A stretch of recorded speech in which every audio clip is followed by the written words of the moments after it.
ফাহিম আহমদ, পিতা মোহাম্মদ ফরহাদ হোসেন। তৃতীয় নম্বরে হাফেজ মোহাম্মদ সিফাত হোসেন, পিতা মোহাম্মদ শামসুল হক।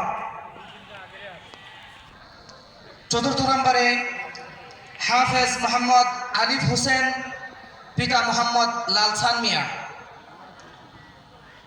পঞ্চম নম্বরে রয়েছেন হাফেজ মোহাম্মদ ফয়সাল হাসান, পিতা মোহাম্মদ ইব্রাহিম খান।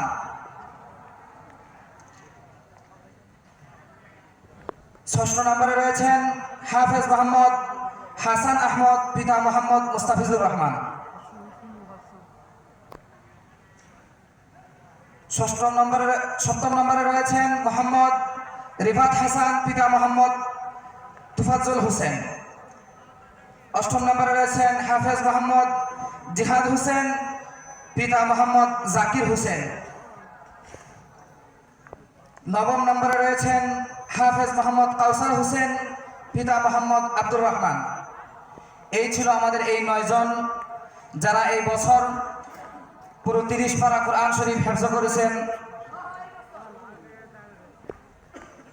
তাদের জন্য আপনারা দোয়া করবেন। শুধু এই হেফজ করেই শেষ নয়, এই কোরআনকে যেন তারা বুকে ধারণ করে সারা জীবন রাখতে পারে, আর সেই কোরআনকে তারা সঠিকভাবে বুঝে আমল করে একটি সুন্দর জীবন গঠন যেন তারা করতে পারে, সেজন্য তাদের জন্য দোয়া করবেন।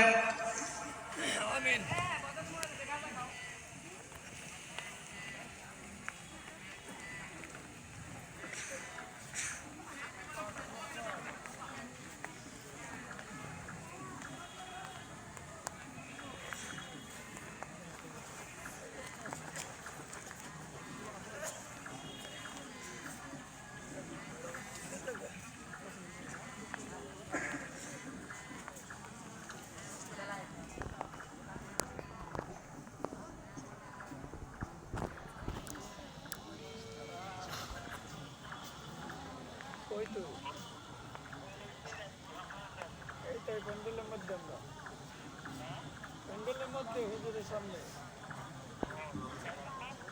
যাবো মনাজাত দিয়ে যাবো খারাপ ঠিক আছে شريف اللهم صل على سيدنا مولانا محمد وعلى آله وأصحابه وبارك وسلم.